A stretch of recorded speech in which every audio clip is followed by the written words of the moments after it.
South Park is like actively creating a hostile culture to victims. Their attitude about a lot of the over the lines or things that people would think are over the line is that's what the audience wants and that's what the audience expects from the show, and we should deliver on that.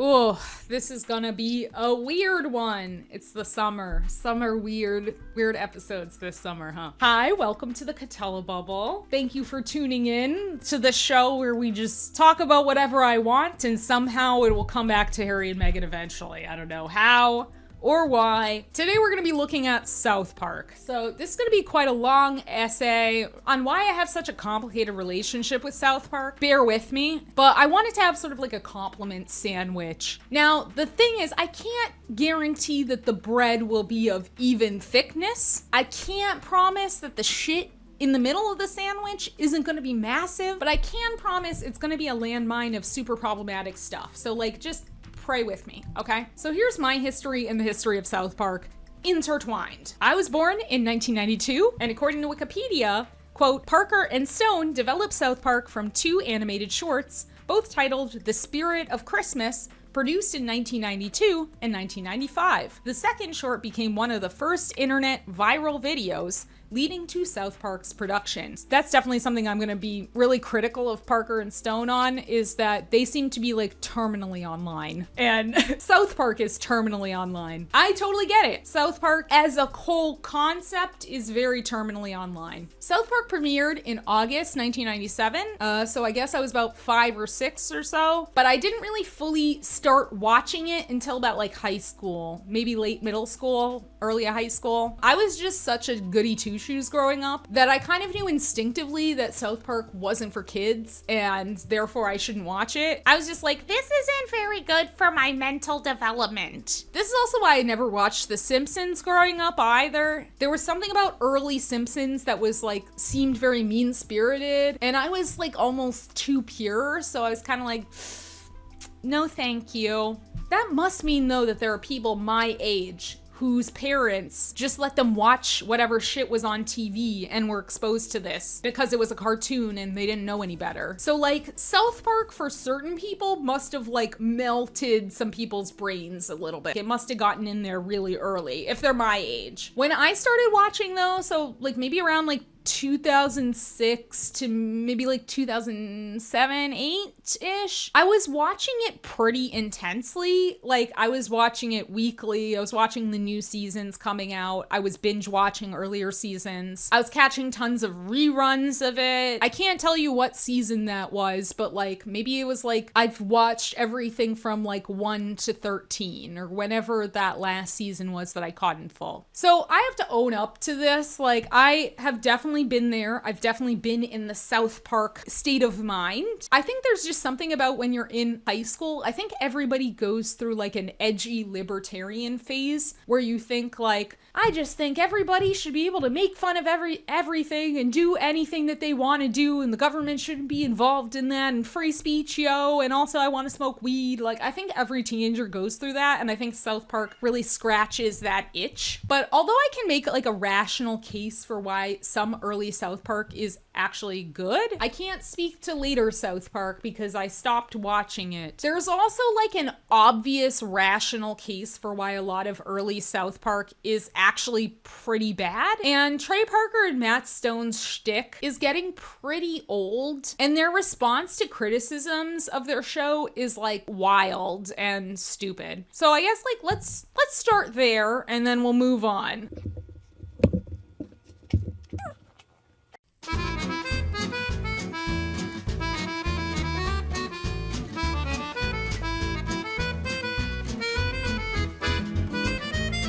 Kazakhstan is #1 exporter of potassium. So, what is satire, and how does it work?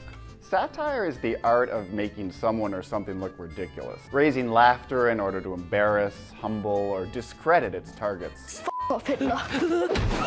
So satire is all about making fun of things, specifically human vices, weaknesses, and shortcomings. But it's not just pointless or mean making fun. Satire has a purpose. Think of satire as comedy plus social activism. In other words, satire is about changing things and hopefully waking other people up to this need for change too. There are three main types of satire: Horatian, Juvenalian, and Menippean. First of all, the Horatian satire tends to be good-natured and lighthearted, looking to raise laughter and to encourage moral improvement. Hello, Peter. What's happening? Then we've got Juvenalian satire. That tends to be more bitter and dark, expressing anger and outrage at the state of the world. 진짜 상징적인 거네. Of course, there are jokes in Parasite, 우리 다송이는 완전 예술가 체질인데 요거 한번 보세요. 침팬지를 그린 거죠? 자화상이에요. but the real satire of the film lies in its straight-faced depiction of the vast gulf between the haves and have-nots. Menippean satire can vary in tone, but its line of attack is a belief or moral attitude. Reserved for prose works that still resemble that original connotation of satire as in miscellany or containing multitudes. Many people grew up on cartoons and associate them with innocence. Their bright colors and silliness, as BoJack Horseman creator Raphael Bob Blacksburg points out, encourage us to lower our guard. For one reason or another, we give them permission to hit us with the harsh realities, a spoonful of sugar that helps the satire go down. Well, that's horrible. Why would you tell me that now? But there's one particular element of animation that really sets it apart from live-action television. Its ability to use kids as vehicles for satire. Trey Parker and Matt Stone, the creators of South Park, have long said that if their main characters weren't children, the content of their show would be impossible. We used to talk about All in the Family, and we were big fans of All in the Family, and in the time of the early 90s, we were kind of sitting there going, you know, a show like that couldn't be on the air right now. You couldn't do it, because things are so PC. You couldn't have an Archie Bunker.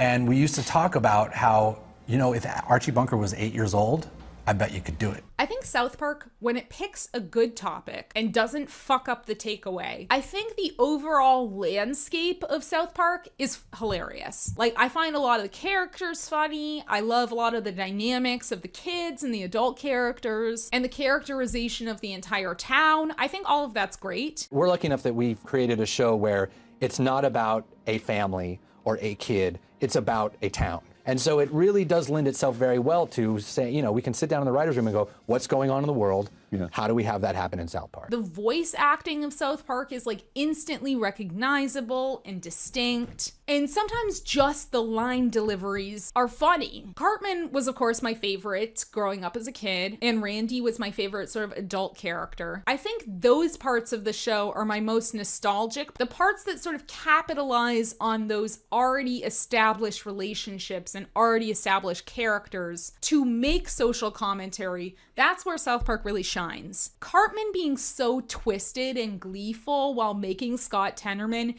eat his own parents because Scott took advantage of Cartman's own stupidity and naivete about puberty and mildly humiliated him is hilarious. My mom and dad are dead?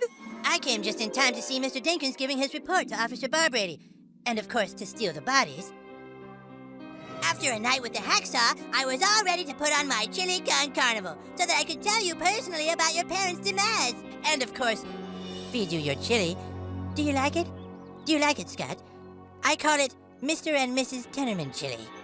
And it's also satire, since the juxtaposition of Cartman trying to make others take him seriously and not look stupid is to murder people and feed them to another child is a commentary on how people who feel ashamed for their own ignorance often lash out in horrifying ways. And if you want to get like all feminist about it, you could also read it as a commentary on like toxic masculinity. Cartman feels like he has to always be one up on the totem pole of manliness. And because of that immature way of thinking, of always trying to puff himself up and project this like ultra masculinity, he decides to choose violence. All too common these days, right? There's a reason why that's considered a great episode. And there are lots of times that South Park hits this mark. It's often when it uses the characters to comment on societal issues, but at the same time makes it so strange and twisted and unique that it becomes funny, you know, like a satire.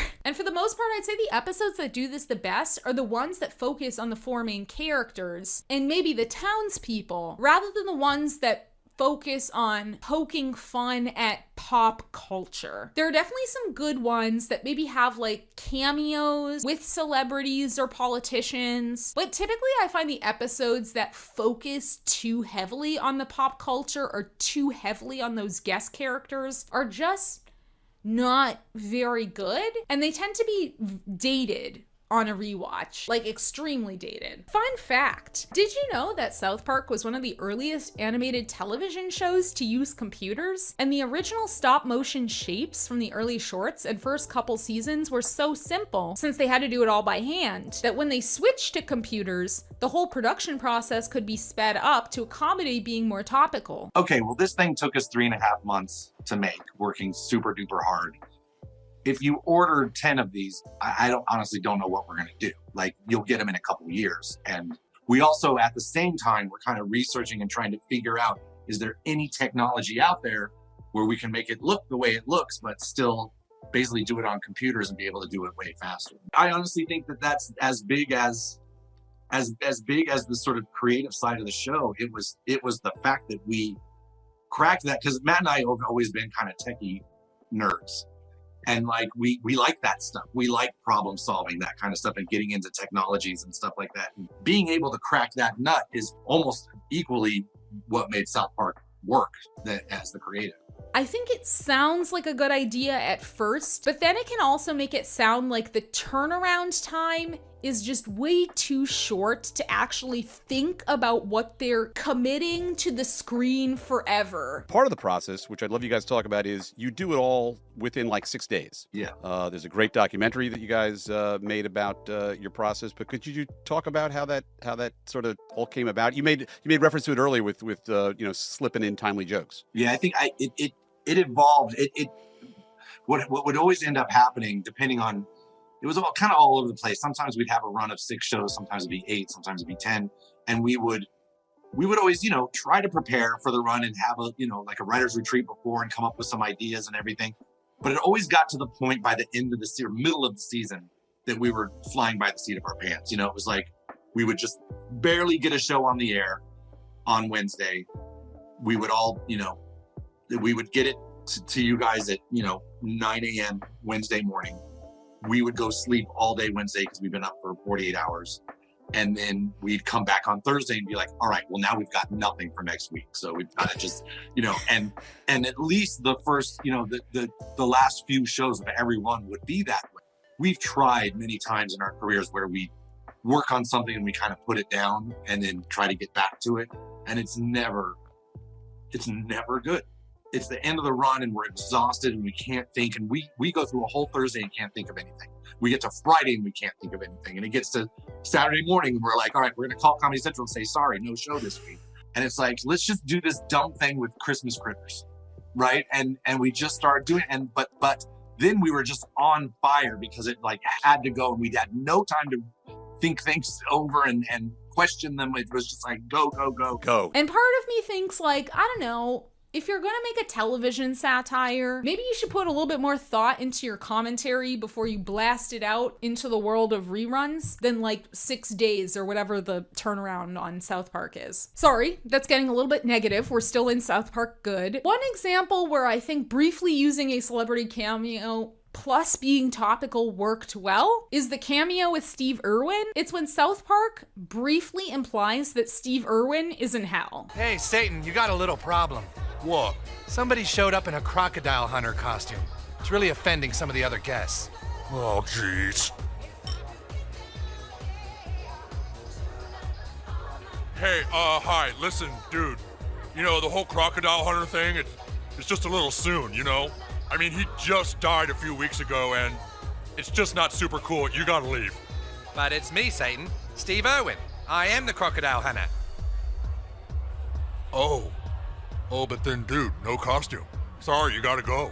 Wait, I thought we were friends! Why is this funny? Because I don't think the creators of South Park literally think that Steve Irwin is in hell. The humor comes from the slow buildup of the realization that Steve Irwin is not a costume and is implied to be literally in hell as a person. From everything that we as a society know about Steve Irwin, he was a wonderful person. So it makes us, the audience, and Satan question, do we know everything about Steve Irwin? Maybe there are things about this celebrity that we don't know about, or maybe nobody knows about. And I think that does comment a bit on the glorification of celebrities. And it challenges the audience to reflect on the sort of godlike reverence that people project onto celebrities like Steve Irwin when they pass. I think it also comments somewhat well on like cancel culture. Like, I don't believe in cancel culture. Like, the idea that Satan and his team have to sheepishly approach this guest at the party reads like someone trying to call out a joke simply for being like too soon, rather than approaching the joke itself. And this mimics the way that ignorant people or bad faith actors often ignore the substance of the humor or the critique without engaging in its contents or whether it actually works as a joke. So it's kind of meta, I guess, because I think they were assuming that people would critique them for making a Steve Irwin joke because it was #too soon. I also think that their overarching goal of trying to antagonize the Church of Scientology and the Church of Jesus Christ of Latter-day Saints into legal battles is, on a meta level, quite funny. The Tom Cruise episode really was about getting sued. I mean, that's really what litigation, like overly litigious people, and like where the line is. And can you say this? Well, can we say that? Well, can we do that? And when they just picked a fight with us, and we were just like, okay, let's just go straight. So I don't think we were into Tom Cruise as we were into the Scientology, you know, but that episode, that's what that's about, is that very thing of just like they bullied Hollywood and scared people into it was really like you couldn't say the word Scientology on, you know, Hollywood was really scared of that at that point. Because both are million-dollar institutions covering up wide-scale abuse. I think they're worthy targets. I don't totally agree with every joke that they make in the name of that goal. Like, if you don't know anything, so Trey Parker and Matt Stone have a musical called The Book of Mormon. And in The Book of Mormon, I think the song, I Believe, for example, is genuinely funny because it's actually satire. I believe that the Lord God created the universe. I believe that he sent his only son to die for my sins. And I believe that ancient Jews built boats and sailed to America. I am a Mormon, and a Mormon just It's sung as a generic Christian spiritual, but with real Mormon beliefs sprinkled within it. And if you're Mormon, I mean, it's not actually saying anything about whether those beliefs are good or bad or funny or silly or anything. If you're not Mormon, then the song highlights the ridiculousness at the desperate clinging on to like these wild beliefs. I believe that God has a plan for all of us. I believe that plan involves me getting my own planet, and I believe that the current president of the church, Thomas Monson, speaks directly to God. And it could even be like a commentary on the audience's tacit acceptance of believing some dude 2,000 years ago died for our sins is totally normal, but ancient Jews built boats and sailed to America is weird and laughable. And I believe that in 1978 God changed his mind about black people. Black people! You can be a Mormon who just believes. And that's actually challenging the audience and our understanding of what religion is. There's another song that I think is really good as well called Turn It Off. When you start to get confused because of thoughts in your head, don't feel those feelings now. Hold them in instead. Turn it off like a light switch. Just go flick. It's a cool little Mormon trick. We do it all the time when you're feeling certain feelings that just don't seem right. Treat those pesky feelings like a reading light and turn which I think is a really good commentary on this idea of emotional suppression in religion, trying to like bury all your emotions deep down inside to project this perfect, happy image. And I think that's a fair critique of Mormon culture. Whereas I think the song Salt Lake City is just kind of racist.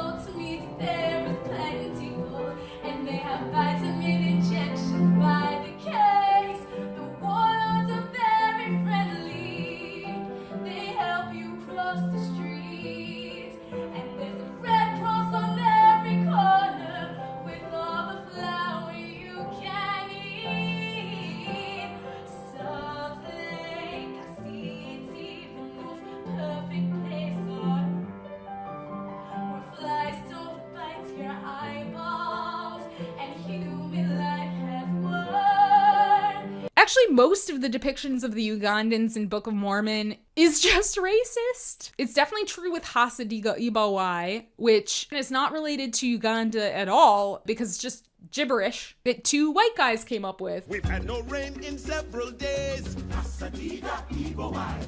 And 80% of us have AIDS. Hasadiga Ibawai. Many young girls here get circumcised. The clits get cut right off. Well, And so we sail up to the sky. Hasadiga Ibawai. here's the butcher, he has AIDS. Here's the teacher, she has AIDS. Here's the doctor, he has AIDS. Here's my daughter, she has a wonderful disposition. She's all I have left in the world. And if either of you lays a hand on her, I will give you my AIDS. Like, I get that it's a play on Hakuna Matata, and it's funny in that sense, but again, this has nothing to do with Uganda. This is just the same basic African stereotypes you'd get from your racist uncle. Like, this line about AIDS, like, this is just bullshit. Like, the AIDS rate in Uganda at the time that this was written was 7.4%. And although female genital mutilation is obviously horrible, Uganda's rate is very low at 1%. But again, I think it speaks to the fact that when Matt Parker and Trey Stone know what the hell they're talking about, like Mormons, they're pretty good at making satirical points. Another example of this is like World of Warcraft. That was actually funny because I can imagine that Parker and Stone have actually played video games. They know the culture, they know the inner workings of gameplay. What do you say, guys? You can just hang outside in the sun all day tossing a ball around, or you can sit at your computer and do something that matters.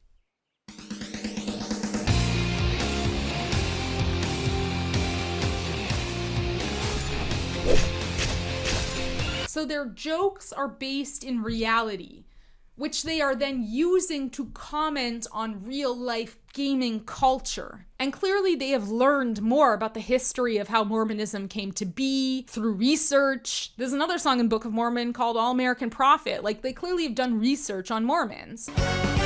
I'm gonna take you back to biblical times, 1823.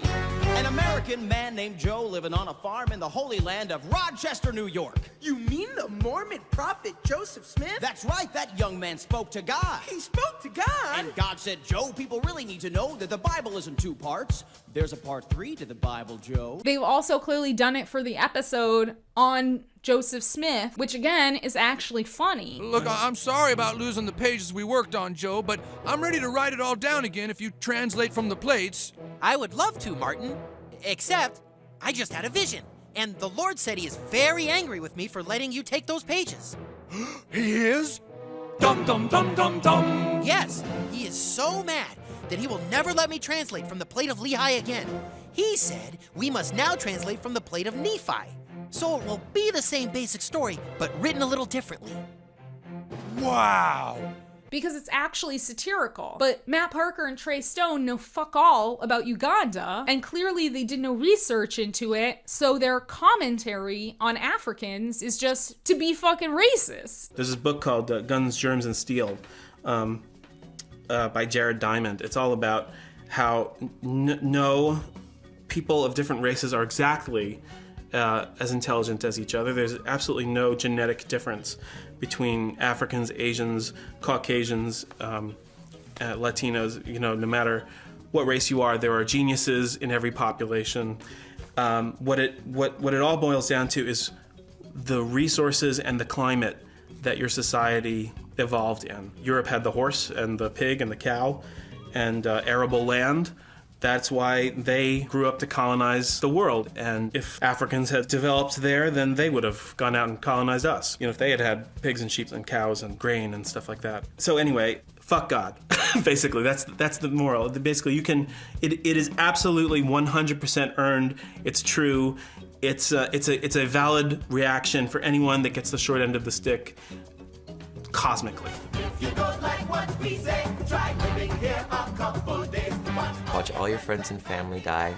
Hasadiga Ibawai. I really think that's like the most important line in the show, because it's true. You aren't okay with this?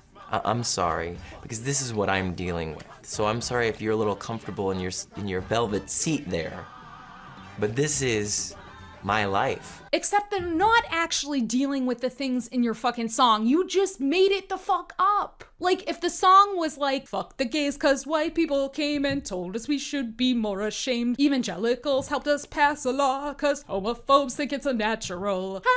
Hasadika Ibawai. Then, like, maybe that would be getting into some sort of actual commentary on Uganda. This is just a bunch of white dudes trying to justify knowing nothing about what they're doing. So yeah, it's hard for me to even talk about my feelings about South Park when, similar to the Book of Mormon, I'm flip-flopping between hearing a joke that's actually funny, because it genuinely contains a satirical message, almost by accident sometimes, honestly. But then in the next moment, it's just so completely unfunny and stupid. And not like in a just, I don't get the joke sort of way, but in a, man, this joke either has 0 point to it, or the point of this joke is simply to mock the existence of this person or this group of people, which we should all know by now as adults is not good humor. Or at least I think we all need to agree on that point before we get to the next part.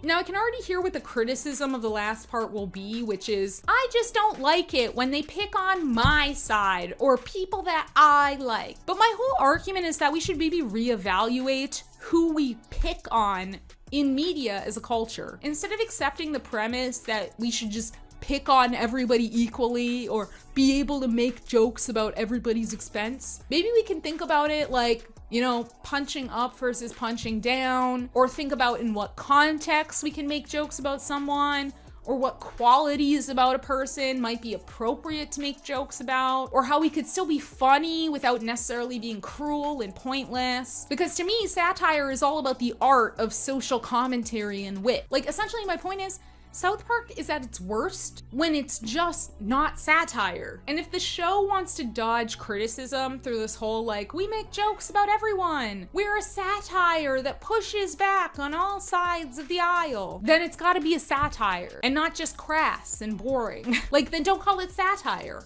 Call it an Adam Sandler movie. When I look at like a list of like top like South Park's biggest controversies or whatever, like I do not give a shit about any of them. Most of the time, the organizations that were mad about how they were depicted were just mad that South Park was telling the truth about their teachings or their beliefs. Or it's conservatives getting mad about like how gross the show is, and I don't care about that. That to me is not an actual argument about whether South Park is a comedy that is worthy of being praised. Controversies of South Park have most always come from a reactionary crowd, not from a pop culture criticism angle, although that's definitely been a part of it from the beginning. I mean, it's hard to remember if there was any, it was all coming from the right?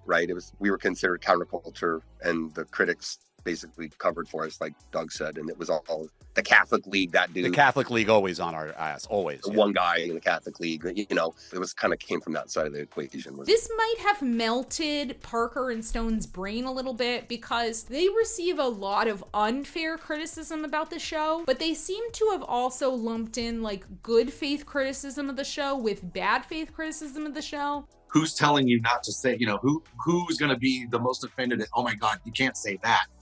has changed, and who those people are saying you can't say that. You know, when we started, it was the super right-wing Christians that were like, hey, you can't say that. You can't put a gay dog in a cartoon.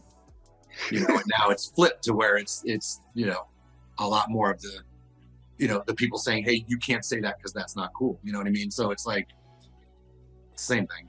And therefore they take this sort of childish perspective of, well, we're pissing everybody off. We're comedy geniuses. Honestly, as I've grown older and wiser, I realize that the type of comedy that I believe holds up through time is comedy that is actually thoughtful. And South Park often just isn't thoughtful in what they're saying about the topics at hand. It often doesn't challenge the audience in any way. On the contrary, it's often just parroting back the same mainstream ideas that it's supposedly meant to be critiquing. You know, since it's meant to be a satire. For example, I've looked back at the shocking treatment of celebrities or just people willingly or unwillingly in the public eye, especially in the 2000s, and how we created a media culture which is a little bit dangerous. And I think it's because we allow for cruelty if we believe the cruelty is somehow balanced by privilege. If not money, then the fame and the attention is somehow the light at the end of the tunnel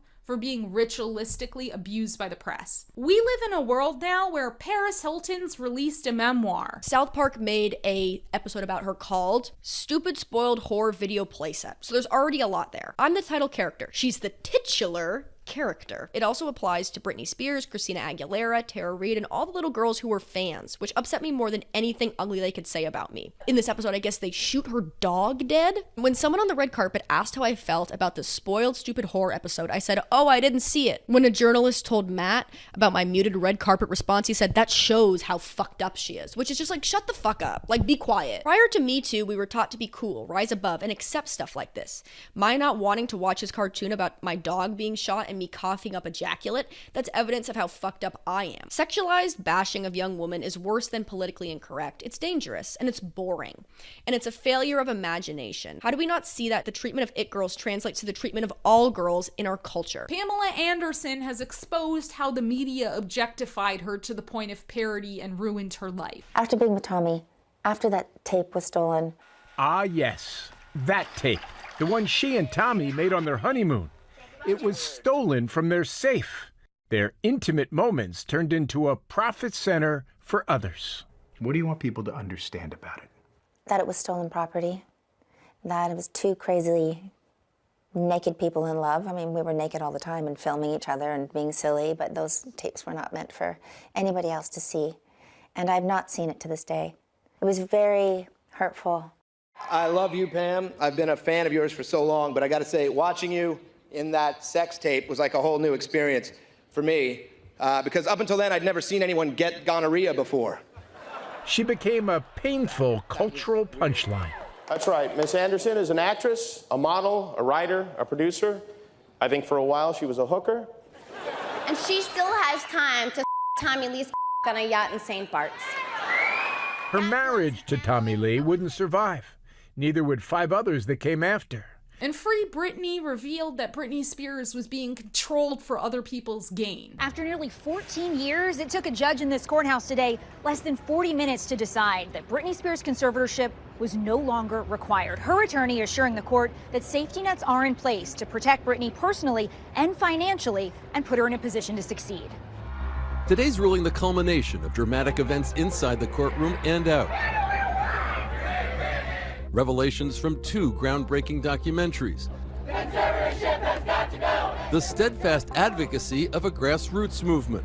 Spears sharing personal details about the control the conservatorship had on her life in court, saying she wants to get married and have another baby, but claims she wasn't allowed to remove her IUD. She also described being denied things as basic as coffee, her driver's license, and her hair vitamins by the conservatorship. She painted a very dark picture of what her life was. She essentially said that she was a prisoner that wasn't able to make any decisions on her own. So forgive me if in hindsight I recognize that South Park's treatment of women was literally just misogyny and didn't really satirize anything about the industry or the way that the press reacted to them or anything.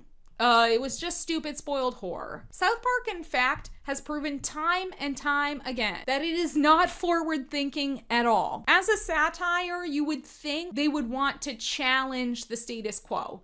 They would want to challenge something and have that challenge stand the test of time. But often South Park is just regurgitating the same bullshit you would find on like VH1 or TMZ. They honestly don't often say anything new, just typically the same but more extreme. The visuals are more extreme. It's gross out humor, but they're not saying anything different from what the tabloids are saying. Like, instead of the rest of the world calling Paris Hilton a slut, they called Paris Hilton a slut and shoved a pineapple up her vagina. Oh, yeah.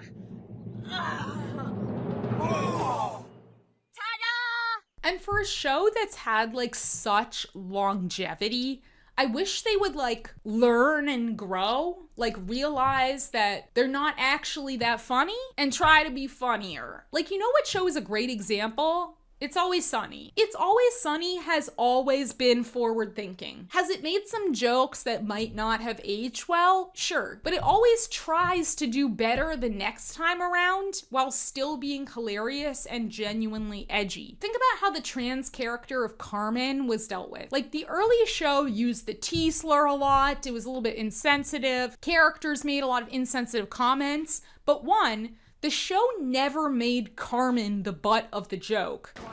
Is that a penis in your pants? Yeah. You lied to me. No, I didn't. You lied to me. You don't work out? Please, I've seen you at the gym. You're ripped. No, don't turn this around. Wait. Really? You think so? Yeah. I was afraid I was getting a little too ripped, you know? Oh, no, I like it. Wow. Well, I gotta get back to work.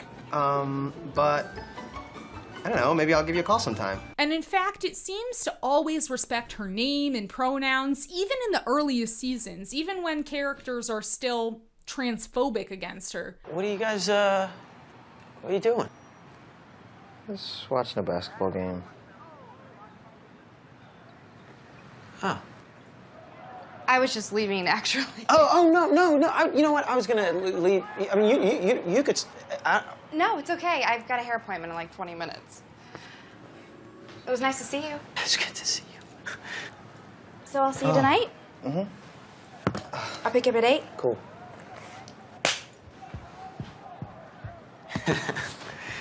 Okay.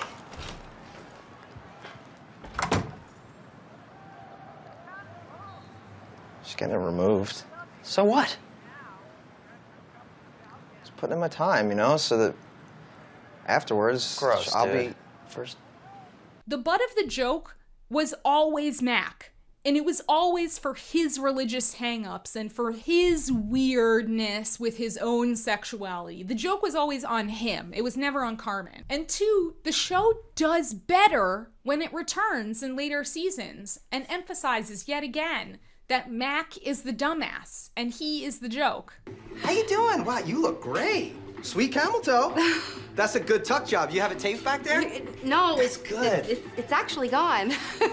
I had the surgery. Get out! That's fantastic! Well, I thought I was gonna get a phone call after the old snip, because we talked about that. But either way, now that you're dickless, I'm into it. What are you doing this afternoon? How's it going? It's going good, pal. But the lady isn't interested. Mac, I would like you to meet my husband, Nick. Husband, you're married. Great. They also did an entire episode on why the trans bathroom panic is stupid and just an excuse for bigots to talk about bigoted shit.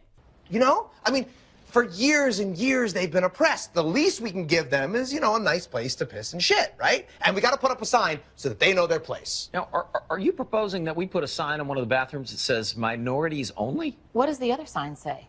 No minorities allowed. That's crazy. You hear where you're running into trouble there, right? No, it's super progressive. Yeah, No. it's a bathroom for women, non-whites, and gays. I get it. And I'm 100% on board. I agree. I'm with you. Wait a second, Dee. So now you're okay with Mac using your bathroom? Yeah, as long as the majority of the people aren't taking a shit in my bathroom, sure. Okay, well, look, let's just go ahead and vote for it. Charlie, Well, hold on a second there before you vote, Charlie. Consider this. There's no shame in doing what's best for the majority. I mean, that is what a democracy is, right? It's trying to please the greatest number of people in a country. White people. Please don't help. Like, I can't even get into how, like, Parker and Stone are obviously transphobic and have learned nothing since they've been happy to be transphobic on television for decades now. Like, we cannot get into that. I admit it, I was sexually lost. And then I see this person on Oprah. She's a woman, but then she got a sex change and became a man, but then she got pregnant and is having a baby, which means she's still a woman all along. And that means I'm really still a man. I still feel like a man. That does it! I'm sick of this shit, and I'm not taking it any longer! You all pushed me to this!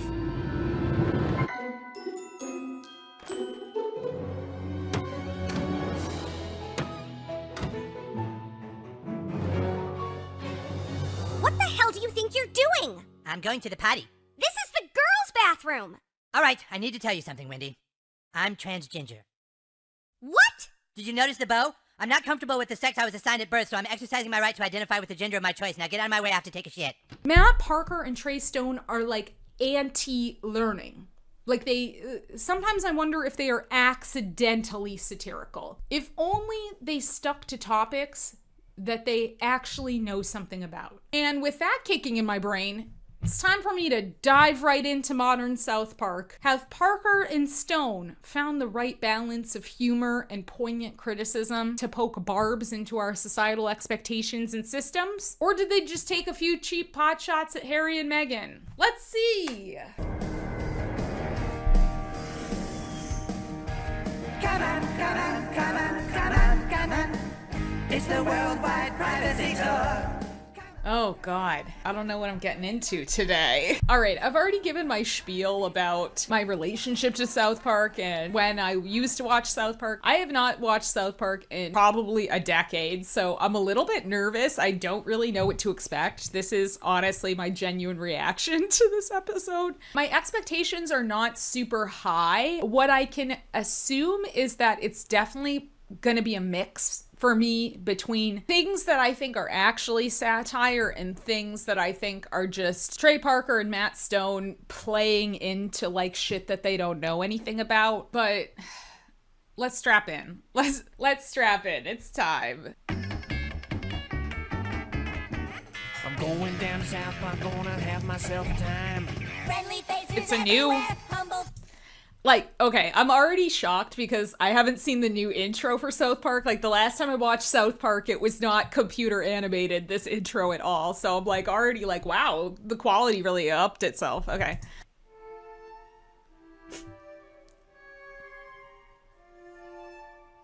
Today is a tragic day for Canada. Thousands of Canadians have gathered to mourn the passing of their beloved mother. The Queen is dead. Every Canadian everywhere is feeling absolute emptiness right now. Okay, you know what? This is honestly funny. I wasn't expecting this to start off funny. I think this is proper satire because it's mocking the sort of public's like strange obsession with the royal family and the sort of media and using like the narrator as well to talk about the Queen's funeral. I think the joke, the satire is about something that's real, which is people being like so emotionally invested in the Queen when they have nothing to do with her. Now the casket is brought down the aisle with the Queen inside. The Queen's body being carried by the royal guard. What a horrible day for Canada. I wasn't expecting that. Okay, I think that's funny too. Okay, I know that's like a very dark joke, but at least that is a joke that is based in reality. Good satire to me is about making us laugh at something that we think is really dark or messed up or wrong, but then challenging the audience to question, wait a second, isn't that happening in the real world? Like, how is that any different from how our real society is functioning and what's really going on in the world? That's where good satire comes in, where you're laughing at something that's super dark or bizarre or strange, but then recognizing that it has a grain of truth to how our society actually functions. So I think that was really funny because the queen's like dead body, like all laid out in the casket. It's dark and grim, but it's also like, how is that any different from how the queen's body was like put out in the open for like the public to mourn her?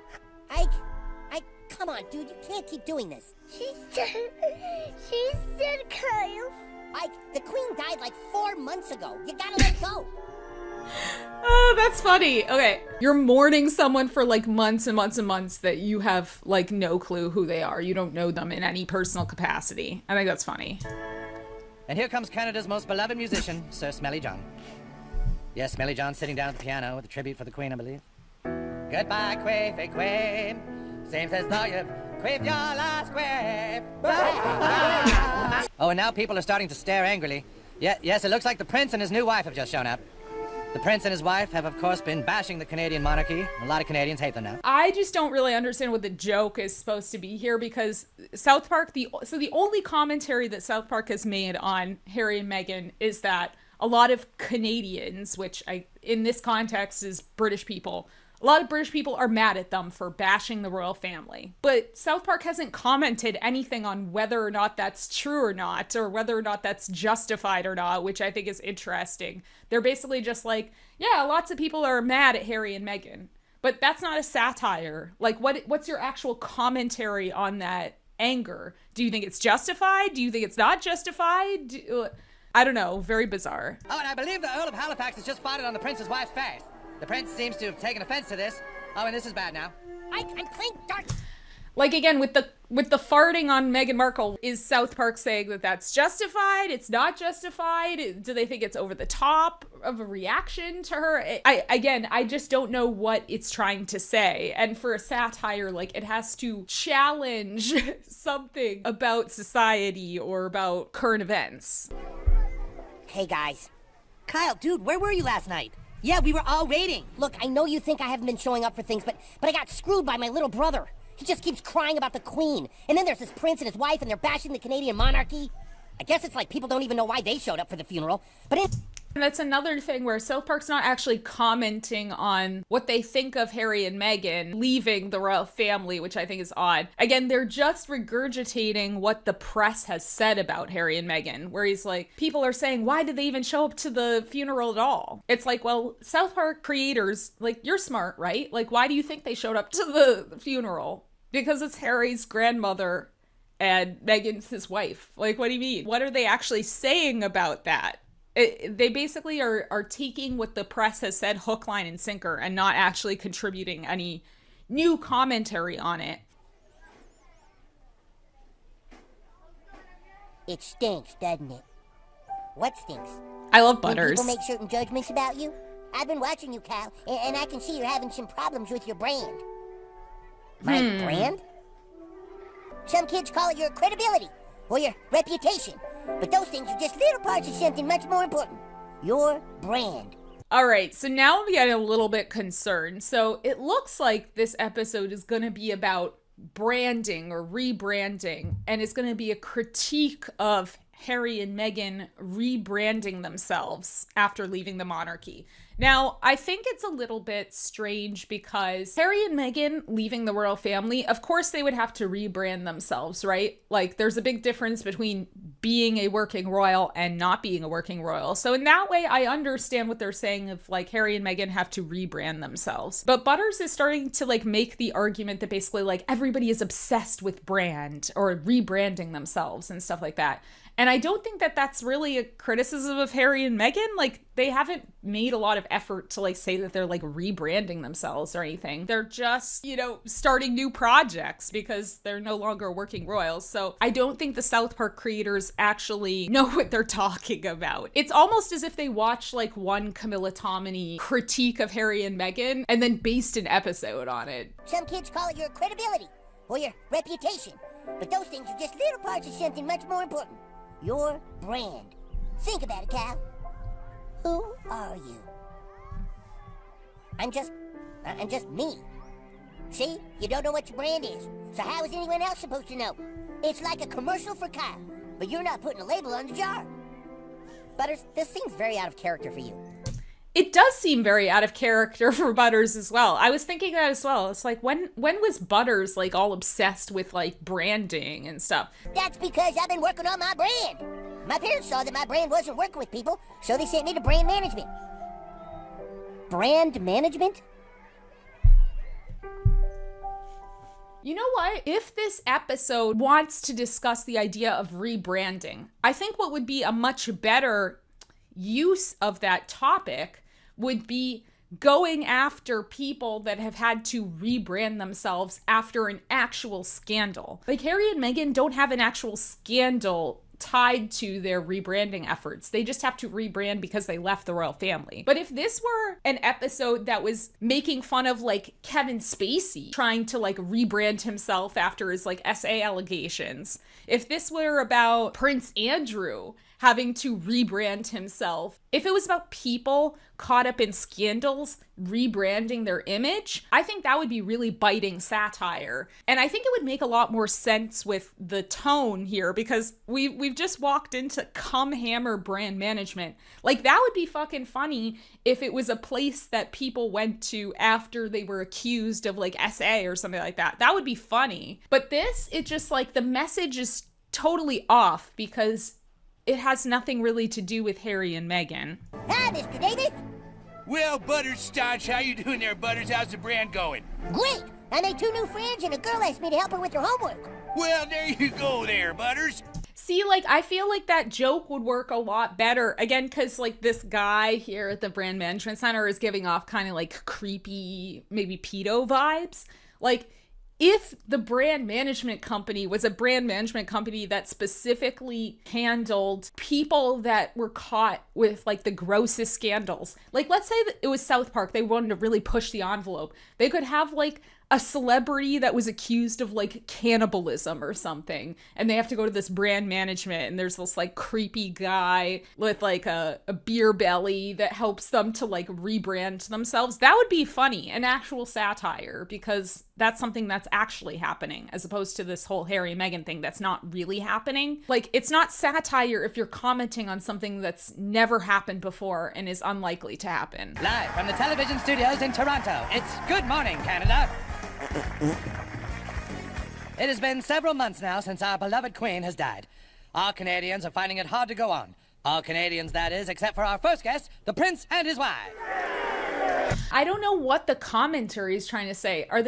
Is South Park trying to say that like Harry and Meghan don't seem upset that the Queen has passed? Like, I don't even know. That doesn't seem to ring true. Like, they went to the funeral, and South Park even admits that they went to the funeral in the episode. So them coming out with these signs that are like, we want our privacy, stop looking at us.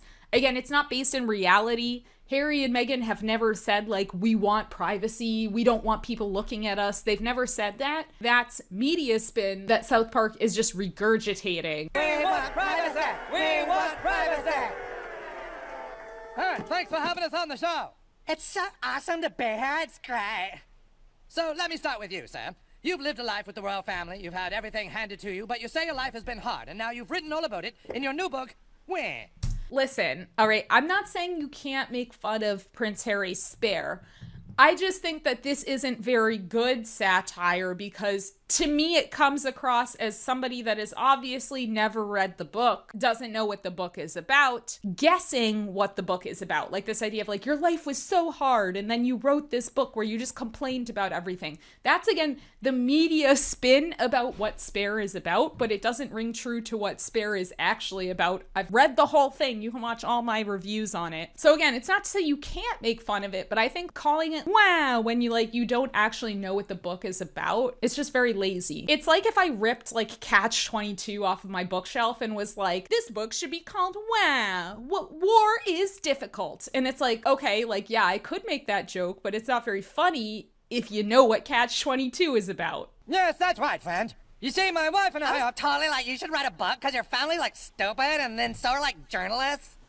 I feel like this is playing into this spin of Meghan Markle is this like very commanding, domineering woman. Harry's not actually in control of himself. Meghan is manipulating everything behind the scenes. And it's Meghan really just wants to say that journalists and the family are stupid. And like, she probably does think both of those things, but Harry can also think those things independently. And it's just, again, it's not based in reality. Nothing about how Spare has been marketed or how it's come out or anything makes it seem like Meghan had anything to do with that project. Again, I just don't think it's good satire if it's not actually engaging with the reality of the situation. It's just repeating the same talking points that any royal reporter would say. So it's just like, where's the comedy? So you hate journalists? That's right. And now you wrote a book that reports on the lives of the royal family. Right. So you're a journalist. No. Wait. South Park must be smarter than this, right? Writing a memoir doesn't make you a journalist. Like, a journalist is an actual job. Journalism is about uncovering information and reporting on it in a factual manner to the public so they can make informed decisions on like policy. That's journalism. Writing a memoir is not journalism, and so it's not a gotcha. There's no hypocrisy here. Again, I understand that satire a lot of times is about pointing out hypocrisies, but this is not a hypocrisy. She's not even commenting on all journalists. He's commenting on predatory paparazzi and predatory journalism that involves like illegal information gathering, swarming with telephoto lenses, things like that. We just want to be normal people. All this attention is so hard. Isn't it true, sir, that your questionable wife has her own TV show and hangs out with celebrities and does fashion magazines? What are you suggesting? So, like, Meghan being on television or being in the public eye does not mean that she's inviting the paparazzi to stalk her on the daily. It's just South Park is not actually interested in what this story actually is.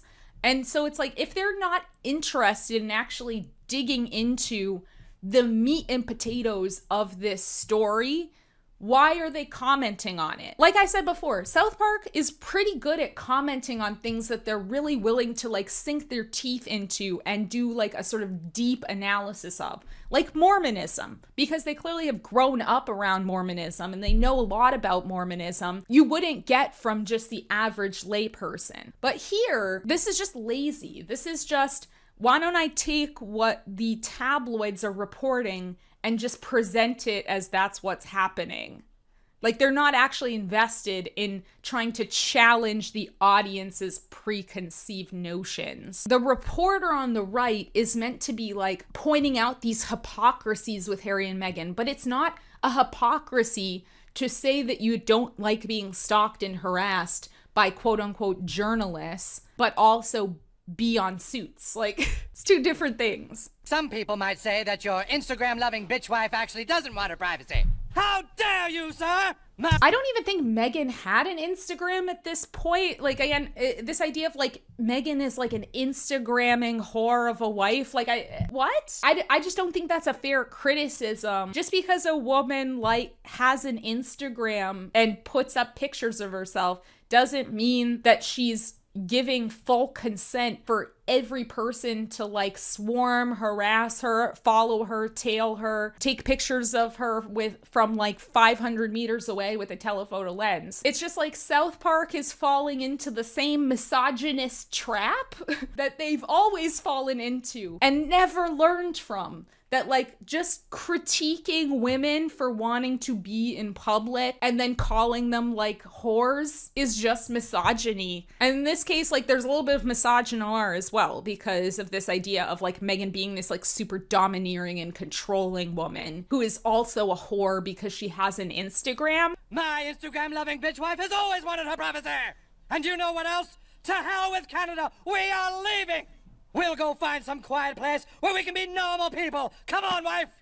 We want privacy. We want privacy. This is just a total misrepresentation of why Harry and Meghan left the UK. This is clearly written by somebody that has not engaged with what the actual story was, looking into the racism that they were complaining about, looking into the harassment that they were complaining about, looking into how the royal family dealt with the situation. Like, there's so much in that why Harry and Meghan left that would be ripe for satire, that would be ripe for criticism. Like how the royal family just refused to defend them or put out statements for them because they're essentially wanting to court racists. That's fucking funny. And you could write a South Park episode that would really skewer that point. But instead, they've just ignored everything about why Harry and Meghan have left, like the media has done, and is just focused on this like, well, isn't it hypocritical that like you want to be in public, but also don't want to be harassed? It's like, that's not a hypocrisy. South Park is just being stupid. Come on, come on, come on, come on, come on. It's the worldwide privacy tour. Come on, we want privacy. We want privacy. It's the worldwide privacy tour. Come on, want privacy. We want privacy. I could see if this were based in reality, I could see why this would be good satire. Like if Harry and Meghan were actually doing what they're saying that they're doing, Harry and Meghan are going to like the poorest places in India and complaining about like their rich person problems when they're like people starving on the street. Okay, that's like fair commentary, but it's not fair commentary because that's not what's happening. It's not based in reality. It's not social commentary. It's not satire. If you're just saying people's preconceived notions about what's going on, then you're just playing to the lowest common denominator. White privacy tour. Come on, because we need some privacy. It's the worldwide we want privacy. We want privacy. We want privacy. Tour is coming soon to your town. We want privacy. We want privacy. We want privacy. It's just so bizarre as well because all of the media that they've done, none of it's been about this like privacy and stuff like that. They did the Oprah interview to explain why they left. Harry has done some promotional interviews for his book, so talking about his life, his memoir, right? And they've done the Netflix documentary, which again wasn't about privacy. It was about how they were treated by the press and by the royal family and how they weren't supported. I just don't understand what South Park is trying to say, other than just saying what people that don't like Harry and Meghan already think about them. It's not challenging the audience. If you want to be a comedian, if you want to be a humorist, then you should be challenging what the audience thinks. But this is not challenging what the audience thinks. This is just saying exactly what a tabloid reading audience believes about Harry and Meghan. All right there, Kyle. We got your survey answers, and I think we've put together some great ideas for your brand. I understand you want people to like you more and think you're cool. Is that right? Yeah. All right, well, let's see how this brand works for you. We got Kyle, rugged, vegan, compassionate victim. I don't think that's really me. Well, that's fine, because there's a lot of different brands people are attracted to. How about this one?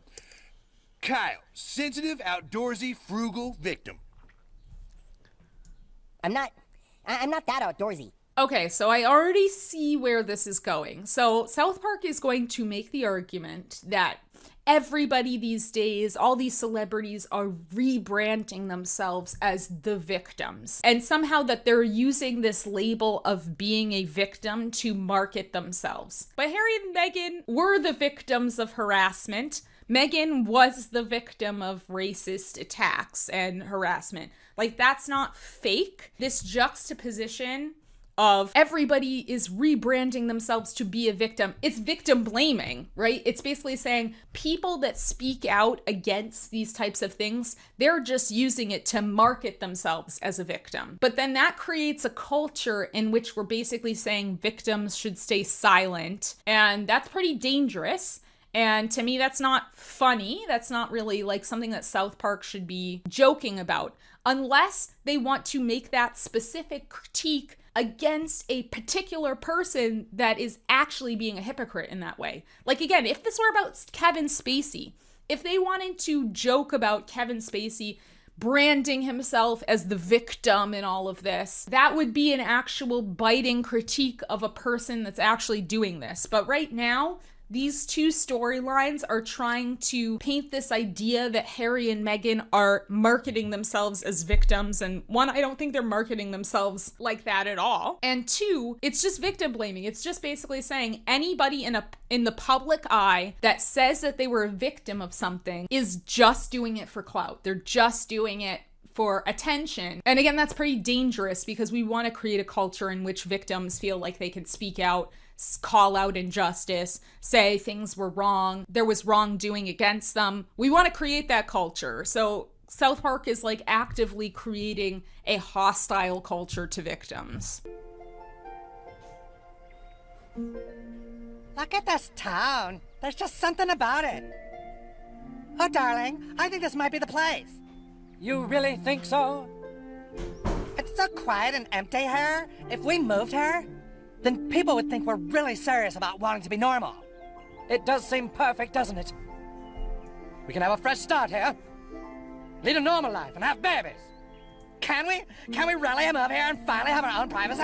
Okay, South Park, Harry and Meghan already have children. That line clearly is implying that they don't have children. It's like they just don't even know the basics about the story that they're trying to satirize. Like, you can't satirize something if you don't know the basics about it. Then it's not satire. You're just making jokes about shit you don't know about. And maybe that's funny to some people, but it's not satire. This idea of like Harry and Meghan's main goal is that they want people to see them as normal people. That might be true to a certain extent. I think Harry is trying to remove this veneer of like being royal makes you special and means that you shouldn't be given like all of the same basic respect as any other human being. Like, he's basically just saying, I'm human, you're human. I don't want this idea of me being royal being like used against me so that like paparazzi have some sort of excuse to document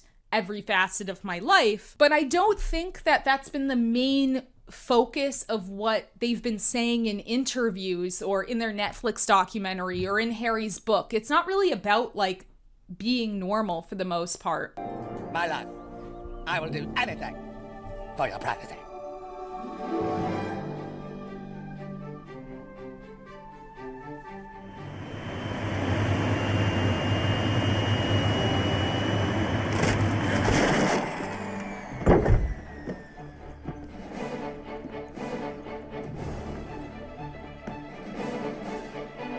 The couch goes in the first row. Hey, be careful with that TV, buddy. Drum set goes on the second floor. Wait, put it down. I want to make sure it isn't damaged. I don't know what the drum set is even referring to. Why do Harry and Meghan have a drum set? What the hell? Hey! Hey, you! Hey! What are you looking at? You ever heard of privacy? What? What is this based on? Harry and Meghan have not like gone after anybody legally or anything for like just watching them on the street playing the drums for some reason. I don't even think Harry can play the drums. If this was a commentary on Harry and Meghan had actually sent cease and desist letters to anybody on the internet that criticized them or critiqued them in any way, like this would be a fair critique of that. But since that hasn't happened, I just don't know what they're trying to say about Harry and Meghan. And if they're not trying to say anything about Harry and Meghan in particular, why make those two characters look and sound exactly like them? Choose somebody else. I am so sorry. I totally was going to play with you guys online, but the Prince of Canada and his wife moved in across the street from me. They have this huge jet parked in front of my house, and then they kept trying to get me to buy their stupid book, and anyway, I'm sorry I messed up another game night. As a child, you see the world in a different way. You see the wonder in nature, and you're starting to learn more about yourself all the time. And you're learning that there's something more important than you ever thought. Your brand. It's what defines you. And with brand management, you can make sure others see you the way they want to see you. Okay, so that's funny. Okay, that commentary on brand management is funny because we do live in a culture in which, you know, we have like family bloggers, we have family channels, we have children in the media, we have children that have their own YouTube channels, you know, that have their own brands. And so I think that's a fair criticism or commentary on this idea of like, we force children that are in the media to instantly have like a brand, something that can be marketable. Honestly, if they had actually read Harry's book, they would understand that Harry would completely agree with this sort of criticism. This idea of like, we have to brand children early so we can market them in these stories in the tabloid. That happened to Harry, right? He got branded as the sort of party boy, the naughty kid. And that's where they made all of their money, marketing stories about him in the tabloids. I think that's a fair criticism about like how we try to market and brand kids so early when they're in the public spotlight, and how that just should totally raise alarm bells to us. Kids should not be worried about like their marketability and their brand when they're just kids. That's actually fair, but it doesn't have anything to do with Harry and Meghan. And in fact, it would be much better if they had actually like engaged with what Harry was saying about his childhood. Now, if you're ready, let's start the exercises on page 5 of your workbook.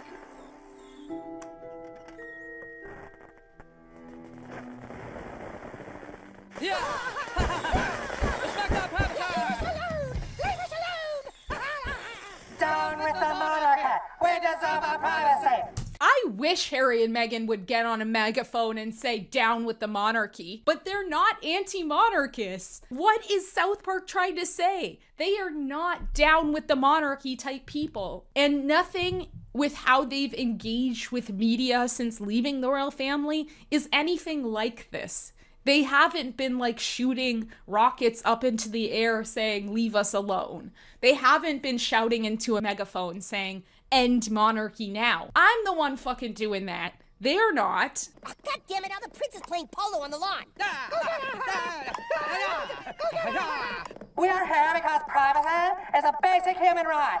How many more princes and his wives have to live in this nightmare? How many princes and princesses have to live in this nightmare where they are never going to be taken seriously for complaining about the contractual relationship that they've been born into, literally from birth, born into a contractual relationship with the media because Prince Charles, like 30 years ago, decided that he wanted to rebrand himself. That's the fucking tea. That's the actual satire. If this whole episode was about how Prince Charles, trying to rebrand himself 30 years ago, has trapped the royal family in this crazy cycle where their children and their children's children and their children's children's children will literally be stalked and harassed and have their phones hacked, have their computers hacked. Once those kids are on Twitter or on the internet, like, their life is fucking over. That's an actual thing that we could comment on that's based in reality that would have an actual satirical take. This is not. This is not based in what's actually going on. Hey, can you two fucking keep it down? Hey, you ever heard of a thing called privacy? Yeah, nobody gives a shit. Will you two just shut up and go away? Again, this idea of like, why don't you just shut up and go away? Why? Why should Harry and Meghan have to like disappear from public view as if they should be like ashamed to show their face in public? I know in the context of the episode, it's because they're being super obnoxious and annoying. The real life commentary of that line doesn't work. It seriously is driving me crazy. The prince plays drums all day. I don't even think he has a job. And I don't know what the hell she does. This is the catch-22. According to South Park, Harry and Meghan don't have any jobs, but the jobs they do have, like, you know, writing books or making documentaries on Netflix or podcasts and stuff, that's not good enough. That's not a real job. South Park, you guys create content. You create a TV show. They're creating shows and books and stuff. They create media just the same as you. And then they're gonna put in the mouth of Kyle that they don't really understand what they're doing. What the fuck are they even doing anyway? Basically mocking and degrading them for a half an hour on television. Make it make sense. Why they even left Canada is beyond me. And like, she seems to just boss them around. Whoa. South Park did not do any research. You can figure it out. You can read their statements. You can see what they were actually complaining about. But South Park was not interested in actually examining the story and actually making a satire of it. Instead, they just want to give the people what they want. And their attitude about a lot of the over the lines or things that people would think are over the line is that's what the audience wants and that's what the audience expects from the show, and we should deliver on that. Like, that's not satire. She seems to just boss him around and make him do whatever she wants. I mean, why did they even leave Canada and move to South Park anyway? The misogynoir here, this idea of Harry is being bossed around by Meghan. She's super controlling. She is pulling the strings. That is literally just the same narrative as the tabloids, and it's based in racism. Like, South Park is not actually saying anything creative here. They're just repeating misogynoir. And are you gonna say something? You say it. Say what? Look, Kyle, we just kind of don't care about some dumb prince and his stupid wife. I don't care about them either. So then why do you talk about them all the time? Dude, we're just kind of sick of hearing about them. I'm sick of hearing about them, but I can't get away from them. They're everywhere, in my fucking face. If this were a critique of the royal family as a whole, I think that this would actually be very good. This idea of like people that are so, you know, like me, they're like so into like royal family drama and gossip and stuff like that. And then everybody around them being like, yeah, we don't give a fuck. That's funny. But the idea of like Kyle saying Harry and Meghan specifically are everywhere. They're all over the place. I have to talk about them. And everyone's like, no, you don't. We don't care. That would be interesting as well if there was this idea of like Kyle representing these sort of royal experts and stuff. Because as someone in the know, it's the royal experts that are constantly going on TV and saying like, Harry and Meghan are stupid anyway. Why are we talking about them? Nobody cares about them. And then the obvious like clap back to those royal experts would be, well, then why are you talking about them? Don't you both think there's an irony in that you criticize Harry and Meghan for being negative, for criticizing the royal family and making their careers out of it, but you both sit here and you make your names and your careers out of knocking Harry and Meghan? That would be funny. That would actually be satire, but it's just completely divorced of the context, and so it just doesn't play.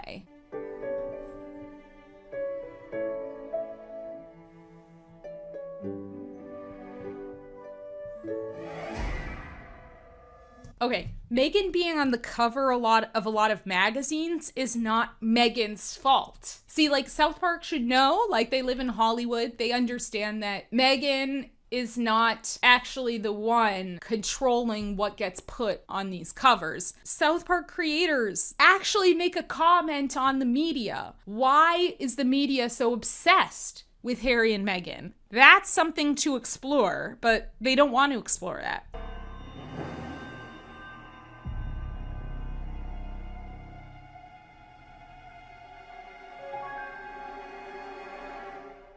I don't care. Don't care.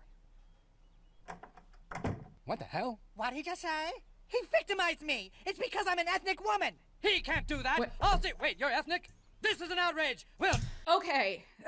Okay. Harry and Meghan were not complaining about racism in the media just because Meghan was on a bunch of like magazines. They were complaining about racism in the media because there were tabloids literally saying Harry's girl straight out of Compton. They were putting pictures of a chimpanzee saying royal baby leaves hospital. That was racist. And if South Park is going to make the argument that that wasn't racist, then come out and say that to my fucking face. Don't hide behind it in this bullshit. And also Harry turning to Meghan being like, wait, you're ethnic? As if like, because Meghan is mixed race and doesn't appear like visually black to everybody on first glance means that her claims that she was being racially abused by the media are unfounded is infuriating. And it shows that South Park's creators are not taking that seriously, and they don't want to take that seriously, and they're idiots, and they've not learned in like 20 years of making this show that they should like think about what the fuck they're saying. Just see how he deals with my blue penis.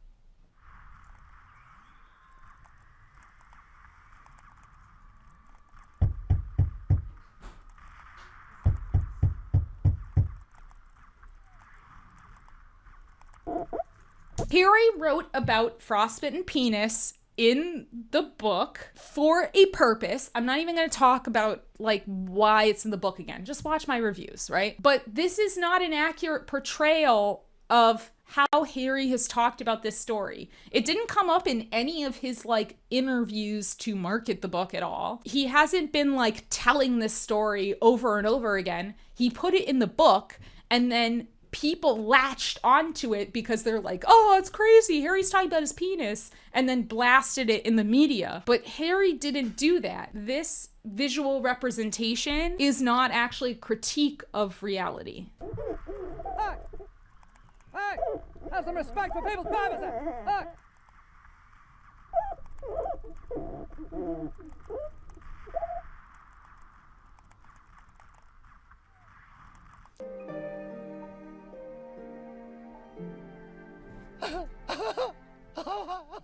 Don't worry, my love. He's not gonna get away with this. This idea that Harry and Meghan are sad because they're not like the center of attention, based on what?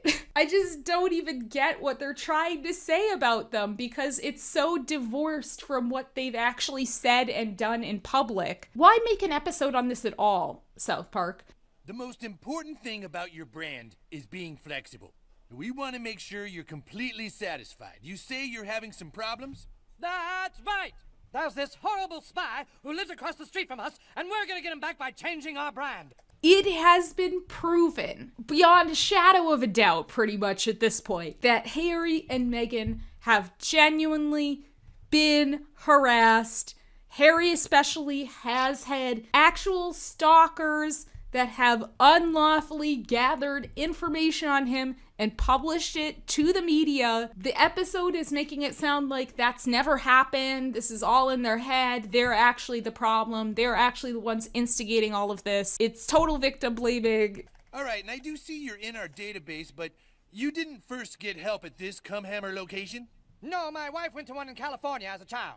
Ah, okay, then you must be in the national system. This idea that Meghan has been branding herself since she was a child? What is that even meant to mean? It's not even like Meghan was a child actor or anything. She was a regular child, and then she became an actress, and then she married Harry. This deep-seated hatred of Meghan, this like belief that she has been morphing herself and branding herself her entire life, has been so obsessed with attention. What makes you say that? What makes you think that? Oh yeah, is this you? Sorority girl, actress, influencer, victim. Yeah, that's totally me. Okay, I see. And then you added your husband to your friends and family account. You must be the royal prince, millionaire, world traveler victim. That's right. Oh, hey there, just give me a minute. I'm with some other clients right now, dear gal. No, this is an emergency. We need to talk to... Do you mind stopping, Vader? It's him! What the hell are you doing here? You just can't leave us alone, can you? Oh my God, he's so obsessed with us. I'm not obsessed with you. It's this stupid place. Don't you see, Butters? Teaching people to think of their brand just makes more people like them. What? Harry and Meghan are not obsessed with their brand. Nothing that they've done in public speaks to that. If this were about the royal family as a whole, the royal family is obsessed with their brand. That's the entire purpose right now of the monarchy, is how can we brand and market the monarchy and the royal family so that we don't get guillotined. If this whole episode instead focused on the royal family in general, I think it would be an actual satire, it would be an actual critique. But they're really just pointing at Harry and Meghan and being like, they're fame-hungry whores, essentially, and they're the problem, and they're so obsessed with their brand, and pointing the fingers at them, and like basically like, don't be like them. It's like, why not? What about what they've done in public has been wrong? They called out racism. Harry wrote a memoir about, his traumas. Meghan made a podcast. Like, what's so bad? Like, what was the big crime against humanity that Harry and Meghan did that warrants this sort of treatment from South Park? Nothing. And so it just reminds me of like early 2000s South Park that has aged really poorly, where South Park, instead of actually critiquing systems and structures, has instead gone for like low-hanging fruit. This is the equivalent to me of like stupid spoiled whore. Ta-da! This is the equivalent of Stupid Spoiled Whore with Paris Hilton. It's not saying anything that the tabloid readers wouldn't already be saying. It plays into preconceived notions, and therefore it's not actually satire. It's just giving people what they want. It's an Adam Sandler movie. This whole thing is wrong. They're telling you guys to reduce yourself into products instead of people, to be truly understood and loved. Don't you guys want people to like you for you? It's so rich because if they had actually taken the time to read Spare, wasn't that what it was all about? That Harry was like, I don't want to be known as this brand that was forced upon me as a child. This brand of being the naughty one, the troublemaker, that was manufactured in order to make my father and my brother look better in comparison to me. Instead, I want to be known for who I really am, and I want to be able to just share authentically who I am. And obviously, with anybody that's in the public eye, there's going to be a limit to how authentic that can really be, right? That's true for influencers, that's true for content creators, that's true for Trey Parker and Matt Stone. Anybody in the public eye, there's going to be people that have a parasocial relationship to you that can't truly know who you really are, but you can be more or less authentic in who you are in public and how the media presents you. So South Park is not really saying anything different than what Harry and Meghan are saying, but then South Park wants to like point at them and be like, you guys are the problem. You guys are so obsessed with your image and your brand. They did like fuck all research into what Harry and Meghan have actually been saying about how they don't want to be a brand. They don't want to have to just market themselves or market the monarchy or market the royal family. They want to be authentic. They're not disagreeing with what Kyle is saying here. Look, we all have our faults. God knows I do. But if we just try to present and control an image of us for people to see them, we're just performers instead of human beings.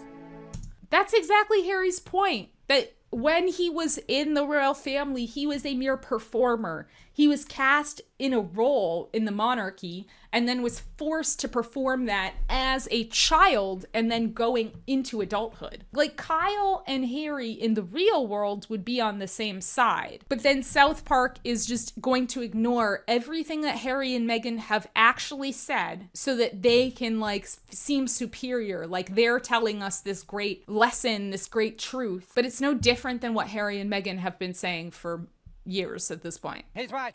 Trying to make ourselves into a brand just turned us into products. We don't need to be a brand, do we? If it's truly what we want, then we really can get away from it all. That, like him turning to Meghan, like, we don't need to be a brand, do we? And then she doesn't say anything. Again, implying that Meghan is the mastermind behind all of this. Like we saw before, this idea that she has an account at the brand management system and she included Harry in that, and she's very hesitant to give up this idea of being a brand. It's just playing into stereotypes. It's saying basically that Harry is pussy whipped by Meghan. She's really the one in control and domineering and forcing him to do what she wants to do. That's just the media spin. That's just playing into the expectations. What if they had reversed the roles even? What if the South Park had, let's say they changed nothing, but instead they presented it as Harry was actually the manipulative and controlling one, and Meghan was just going along with it. That would mess with the audience's expectations or the audience, challenge the audience in some way. But they are not interested in actually doing something funny. No more magazines and Netflix shows. We really can live a normal life. What's wrong with having a Netflix special? How is that wrong with like having a normal life? Like South Park has made movies, they make television. I think Trey Parker and Matt Stone would say that they live a normal life, that they're in some ways normal people, and they still expect like some expectation of privacy. Not that Harry and Meghan have really been talking about privacy, but just this idea of like they don't want to be harassed by paparazzi forever. You would think Trey Parker and Matt Stone could sympathize with that as people that make content. But for some reason, they're mocking Harry for wanting those two things to be true. And this idea that Meghan actually doesn't want any of that. She doesn't really want to be a normal person. She's actually conniving and truly wants like this brand. Yes, I'm sure you agree, darling. We can be the people we talked about being, with no more worries about how we look or the image we project to people. What matters is what we have on the inside.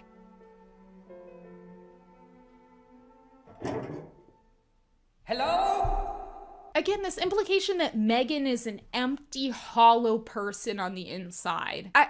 Again, if you don't like Meghan, that's fine if you want to like call her like shallow or something. I'm not like offended by that. I just don't think that it makes sense.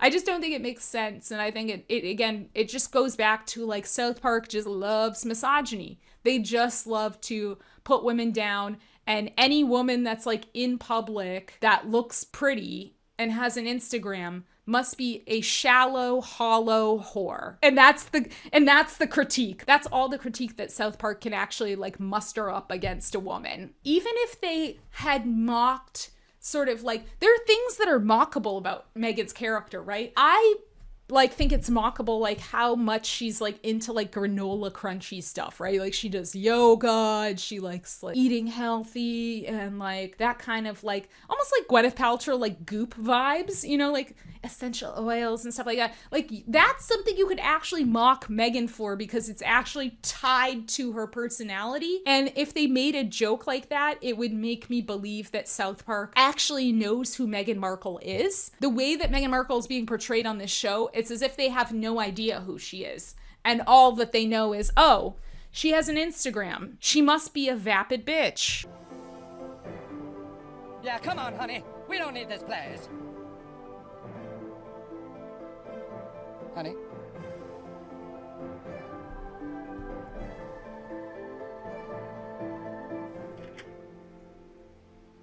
I feel like this is ripped straight from the tabloids. This playing on this idea of like this tension between Harry and Meghan. Meghan's really focused on branding herself. She's really focused on, she's just power hungry and media hungry and wants the attention. And Harry is actually like a reasonable one, but an idiot and misguided, but can potentially see reason. And that's causing some sort of tension in their marriage. Nothing about what they've said in public makes that seem to be the case.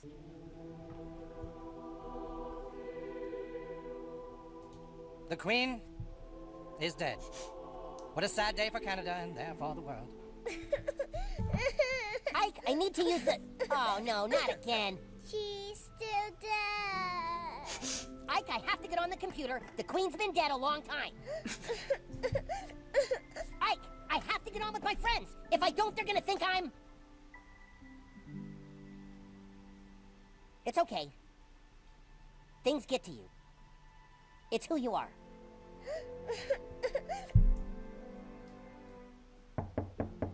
It's so strange. Like, why? I really didn't think it was gonna go that way. Like, I thought the opening was so funny because it was actual satire on how people have reacted to the Queen's death. And then suddenly at the end, we get this like heartfelt moment of like Kyle being like, yeah, it's okay if you're sad that the Queen is dead. That's normal. Challenge the audience's expectations. That's not fucking normal. It's not normal to mourn some old lady that died of natural causes in her 90s that you had no connection to for months on end. That could actually be biting satire. It's like they almost chickened out.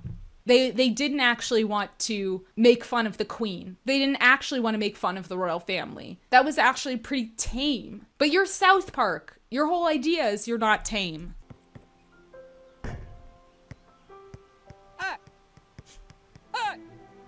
Could I play? Sure, you can play. Great! Why the drums?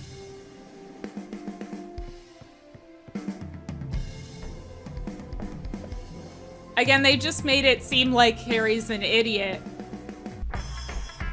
I really didn't get that episode at all.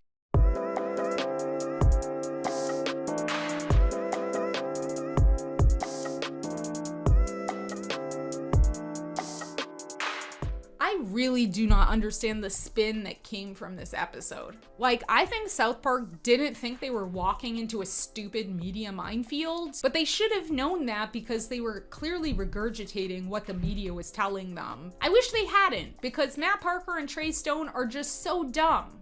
and worse. Not funny. When the episode came out, the story was basically that Parker and Stone had truly skewered Harry and Meghan with this biting critique, such delicious satire, and that South Park as a show is a reflection of like the deepest thoughts and desires of all Americans because of this satire reputation. And listen, to the stands, like, I know that Parker and Stone have like a whole other body of work and blah blah, and they've changed the business and Orgasmo, and I get it, I know. But I could barely hang on to South Park over the years. I think that's probably true with a lot of people, honestly, other than their like die-hard fans. And this spin cycle started another piece of weird misinformation that Harry and Meghan were planning on suing South Park for their portrayal. I just don't even understand why anyone would believe this. Like, the royal family has stupid, insensitive jokes made about them all the time. Hello? Like, Spitting Image? No more following Granny's rules. Don't wear your pants on your head, Harry. Don't bath on the butler, Harry. If I want to play polo in my living room, who's gonna stop me? Stop that. Right away, Megs. There's like 5 different like satirical shows about the royal family on Netflix right now. Our love is like 2 streams flowing separately down a mountainside. But today, our streams have joined to form one mighty river. Wider, stronger, more impactful. Baked beans, cornflakes, lager, bokro.